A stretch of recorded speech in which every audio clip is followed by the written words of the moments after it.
Very good evening. Welcome to exclusive field report. ఇవాళ field రిపోర్ట్లో అంశాలు బ్రీఫ్గా ఒకసారి చూద్దాం. బెట్టింగ్ యాప్ కేసులో ఈడీ విచారణకు హాజరైన సినీ నటుడు ప్రకాష్ రాజ్. రేపు నెల్లూరులో వైసీపీ అధినేత జగన్ పర్యటన. ఏపీ లిక్కర్ స్కామ్ కేసులో 11 కోట్ల రూపాయల నగదు సీజ్.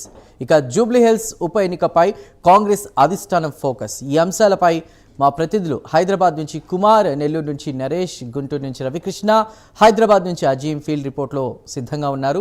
ఇక ఇవాల్టి ఎక్స్క్లూజివ్ ఫీల్డ్ రిపోర్ట్లో మొదటి అంశాన్ని చూద్దాం. బెట్టింగ్ యాప్ కేసులో సినీ నటుడు ప్రకాష్ రాజ్ ఈడీ విచారణ ముగిసింది. సుమారు 5 గంటల పాటు ప్రకాష్ రాజ్ను విచారించిన ఈడీ స్టేట్మెంట్ను రికార్డ్ చేసినట్టు తెలుస్తోంది. రమ్మీ గేమ్ను బెట్టింగ్ యాప్లో ప్రమోట్ చేయడంపై ఆరా తీశారు. అలాగే బెట్టింగ్ యాప్ నుంచి ఎంత మనీ వచ్చిందనే దానిపై కూడా విచారించినట్టు తెలుస్తోంది. అయితే రమ్మీ బెట్టింగ్ యాప్ ద్వారా ఒక్క పైసా కూడా రాలేదని ప్రకాష్ రాజ్ స్టేట్మెంట్ ఇచ్చినట్లు తెలుస్తోంది. తాను 2016లో రమ్మీ బెట్టింగ్ యాప్ను ప్రమోట్ చేశానని చెప్పగా రమ్మీ యాప్ యాజమాన్యంతో ఎలాంటి ఆర్థిక లావాదేవీలు జరగలేదని విచారణ అనంతరం వివరించడం జరిగింది. డీటెయిల్స్ని ఫీల్డ్ రిపోర్ట్ ద్వారా మా ప్రతినిధి కుమార్ అందిస్తారు. Kumar, over to you. Thank you Chandu. ఇప్పుడు తెలంగాణ రాష్ట్ర వ్యాప్తంగా కూడా ఇటు బెట్టింగ్ యాప్స్ సంబంధించి ఈ కేసు ఒక సంచలనంగా మారిందనే చెప్పొచ్చు. ముఖ్యంగా ఏదైతే ఈ బెట్టింగ్ యాప్స్లోని ఇటు సినీ సెలబ్రిటీలతో పాటు కొంతమంది యూట్యూబర్స్ కావచ్చు, సోషల్ మీడియా ఇన్ఫ్లుయెన్సర్ కావచ్చు, వీళ్ళందరూ కూడా ఈ బెట్టింగ్ యాప్స్ ప్రమోషన్స్ చేసి యువత జీవితాలతో ఆటలాడుకుందనే చెప్పొచ్చు. ఈ నేపథ్యంలోనే గతంలో ఇటు సజ్జనర్ చేసిన ఒక ట్వీట్ ఆధారంగా ఏదైతే ఈ బెట్టింగ్ యాప్స్పై ఇటు తెలంగాణ పోలీసులు కూడా ఉక్కుపాదం మోపారనే చెప్పొచ్చు. అలాగే ఈ బెట్టింగ్ యాప్స్పై ఇటు సామాన్య ప్రజలే కాకుండా ఇటు యూట్యూబర్స్ అంటే ఇన్ఫ్లుయెన్సర్స్ యూట్యూబ్లో రీల్స్ చేస్తూ కూడా ఎవరైతే ఫేమస్ అయ్యారో వాళ్ళతో పాటు ఇటు సినీ సెలబ్రిటీలు సుమారు 29 మంది సినీ సెలబ్రిటీలు ఈ బెట్టింగ్ యాప్స్ని అయితే ప్రమోట్ చేశారు. ఈ నేపథ్యంలోనే అటు సజ్జనర్ చేసిన ట్వీట్ ద్వారా ఏదైతే చాలా మందిపై ఇప్పటికే కేసులు కూడా నమోదైన ఇటు హైదరాబాద్ అలాగే సైబరాబాద్ పరిధిలోని ఇటు మియాపూర్, పంజాగుట్ట పిఎస్లో కూడా ఇటు సినీ సెలబ్రిటీలపై కేసులు నమోదైనవి. అలాగే యూట్యూబ్ ఇన్ఫ్లుయెన్సర్పై కూడా కేసులు అయితే నమోదైనవి. ఏదైతే ఈ లా అండ్ ఆర్డర్కి సంబంధించి ఎఫ్ఐఆర్ నమోదైన తర్వాత దాని ఆధారంగా ఇప్పుడు ఈసీఐఆర్ కూడా నమోదు చేశారు.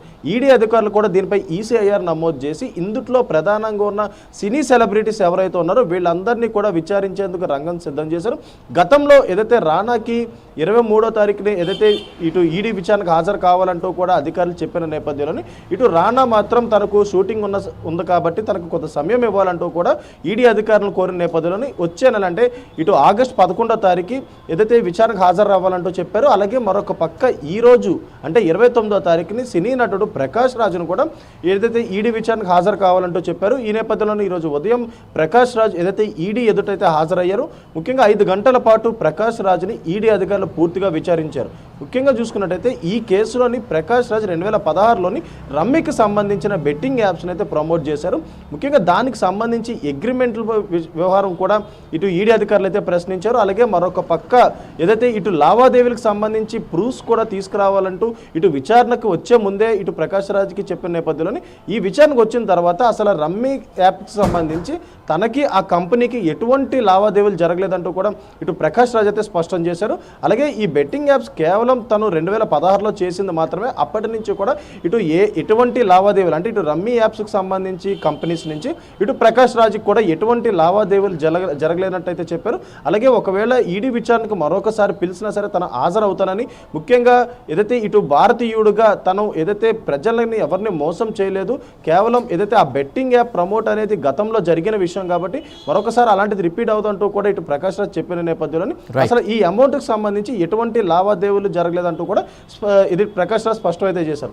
అలాగే మరొక పక్క మిగతా సినీ సెలబ్రిటీలు అంటే మంచు లక్ష్మి కావచ్చు, రానా కావచ్చు, లేదంటే ఇటు విజయ్ దేవరకొండ కావచ్చు, వీళ్ళందరికీ కూడా నోటీసులు జారీ చేశారు. ముఖ్యంగా ఆగస్టు 6న విజయ్ దేవరకొండకి ఏదైతే నోటీసులు ముఖ్యంగా ఈ నోటీసులోని ఈడీ విచారణకు హాజరు కావాలంటూ చెప్పారు. కానీ ఆ సమయంలో తనకు షూటింగ్ ఉందన్నది నేపథ్యంలోని మరొక డేట్ ఇవ్వాలని కోరడంతో కూడా అతనికి కూడా ఆగస్టు 11న ఏదైతే విచారణకు రావాలంటూ కూడా ఇచ్చారు. అంటే రానా అలాగే విజయ్ దేవరకొండ ఇద్దరూ కూడా ఆగస్టు 11న ఏదైతే ఈడీ విచారణకు హాజరు కావాల్సి ఉంది. అలాగే మంచు లక్ష్మికి మాత్రం ఆగస్టు 13వ తారీఖున ఈడీ విచారణకు రావాలంటూ కూడా చెప్పారు. వీళ్ళందరికీ కూడా ఈ ట్రాన్సాక్షన్కి సంబంధించి అంటే ఇటు బెట్టింగ్ యాప్స్ వీళ్ళందరూ ప్రమోట్ చేశారు కాబట్టి ఈ ట్రాన్సాక్షన్కి సంబంధించి ఆధారాలు తీసుకొని రావాలంటూ కూడా ఏదైతే ఈడీ అధికారులు అయితే చెప్పిన పరిస్థితి ఉంది చందు.